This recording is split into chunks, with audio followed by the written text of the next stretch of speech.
So ulikuwa hapo kwa gate alafu ukasikia nini? Nikasikia mgurumo wa maji. Ilikuwa na sauti ya aina gani hiyo mgurumo? Ilikuwa kama mvua lakini ilikuwa inaenda kwa kasi sana. Kama mvua kubwa. Kwa wakati tukaanza kusikia kitu nalia toa na nguvu. Kama imelipuka? Yes. Lakini ilikuwa stima. Pote zikianguka wazi na kutana.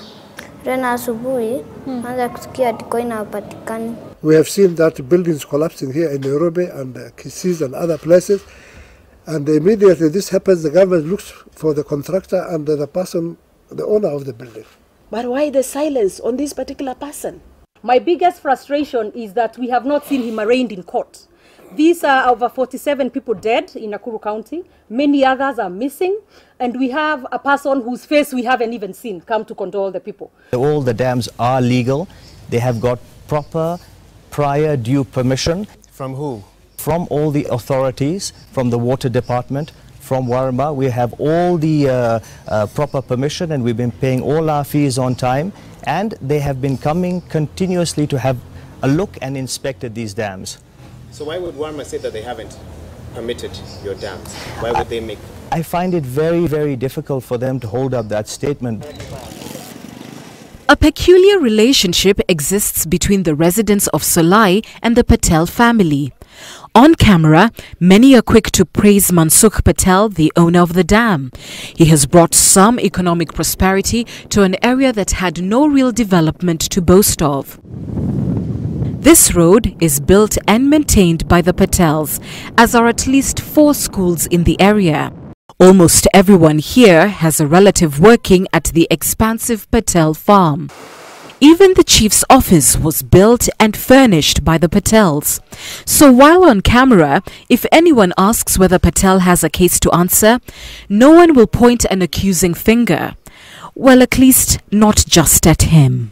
Na ukisikia watu wanasema, kuna wale wanasema kuna kama inspector ama wale wanajui maneno ya dams kutoka national government.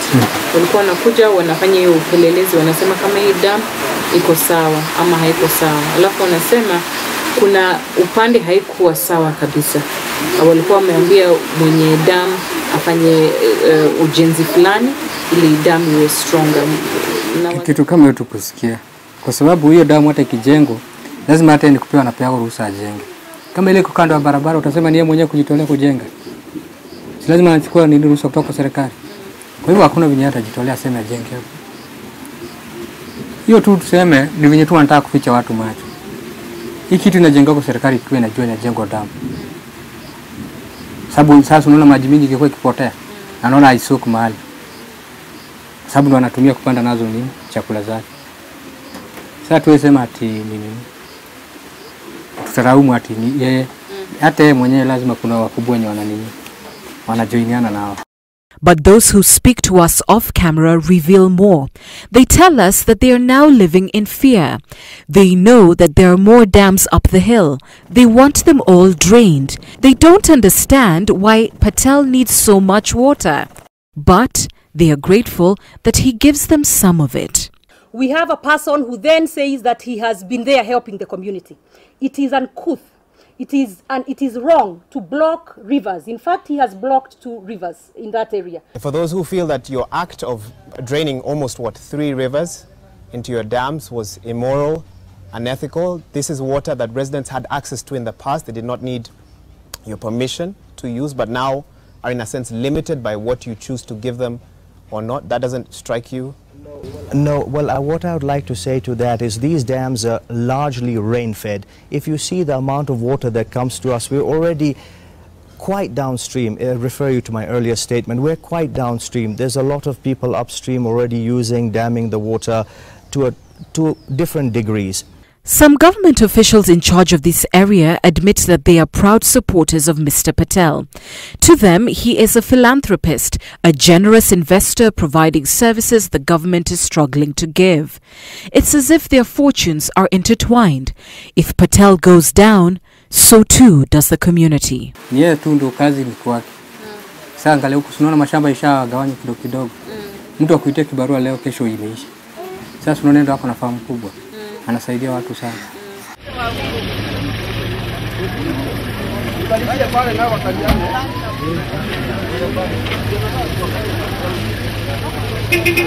But after what they have seen, the community isn't too sure anymore whether Patel is a saint or the source of their woes.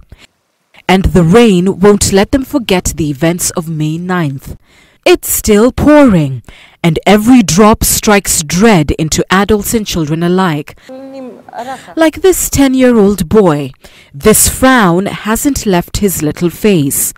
His teacher tells me that he really isn't present in class anymore.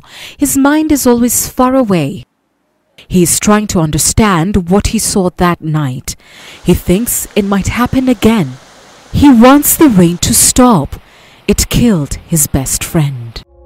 As the sun sets on Solai, so too dim the hopes that there will be any further investigation into just what went wrong on that dark night.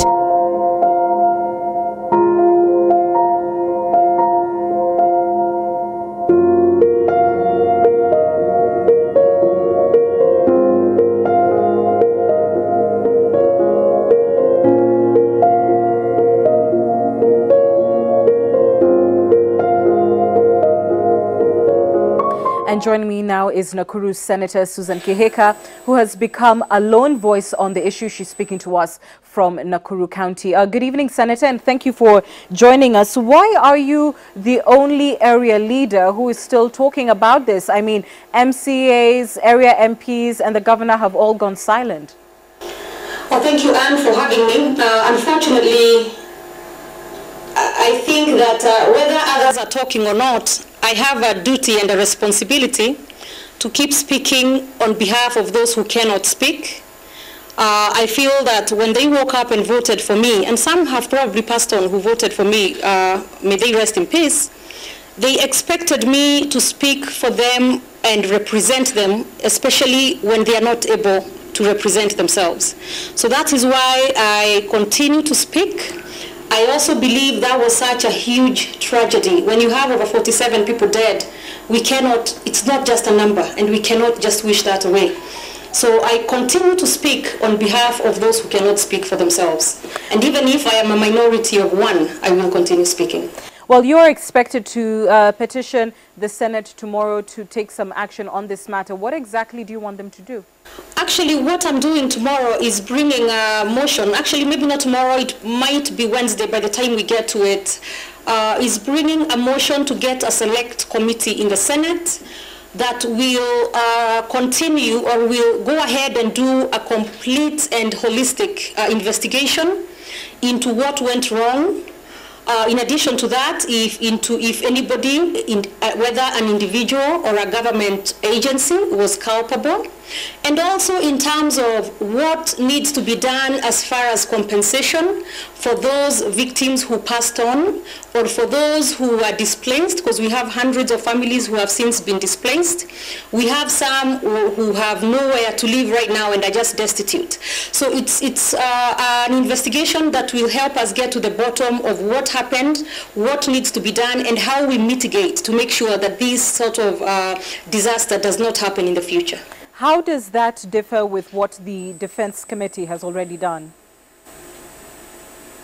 What the Defense Committee, which I'm a member of, did is they went out on the ground on that the first few days, and they were able to do a fact-finding mission as to determine what happened and what, as far as what the response is from the national government as well as the county government, what kind of help they were able to offer during that disaster and how quickly or not they responded. So that they were able to do. But what this select committee will do is really get down more thoroughly, also make sure that they have invited the different agencies to come in front of the committee, so that the committee can determine if the regulatory bodies did what they were supposed to do. Was the licensing done properly? Was there follow-up? Was the dam properly maintained? And that sort of stuff. So it's going to be very holistic from this select committee. We have seen you in the story that has just aired, quite perplexed at the fact that Mr. Patel is still walking free. Do you believe that there is an issue of criminality in this matter? Well, and what I think is we must do a thorough investigation. As much as we are saying that, I know I've had some quarters quickly say it was an accident, fine, it could have been, but at the same time you have this Mr. Patel whose farm is where these dams are. These dams were built upstream and the populations or the settlements are downstream. So when what you have on your farm then escapes, which in this case is the water, and it causes damage, and this time we're talking about death of almost 50 people, then I believe even if it's not criminal culpability, there is strict liability there. So that is what we need to pursue, we need to determine, and then after that, then obviously is the issue of compensation for these victims from Mr. Patel himself as well as the government.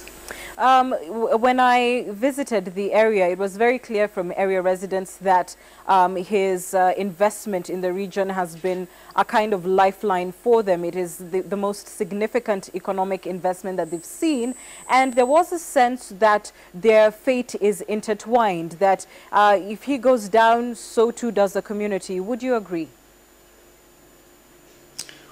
And that's a point that has come, that has been brought forth quite a bit since this incident happened, or this disaster happened. And obviously, we appreciate that he's one of the largest employers in that area.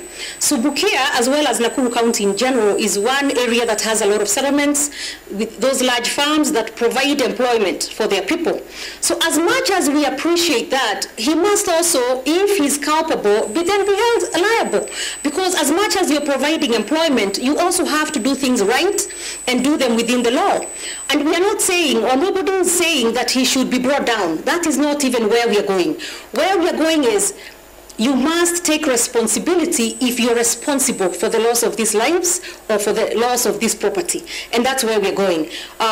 So yes, he has done some, he has offered a lot of employment, some corporate social responsibility, but at the same time, there has also been some issues. When we visited the dam as the defense of the security committee, we were able to see that there were 2 rivers in that property that had been blocked by the dams. So now you have a situation where the rivers are blocked, so people downstream in the settlements are not able to get water, and then you turn around and provide them some dam water every now and then. So on one hand, yes, there is some help you're providing, but on the other hand, you're hurting the population because they are unable to get what is naturally theirs. So there is a problem.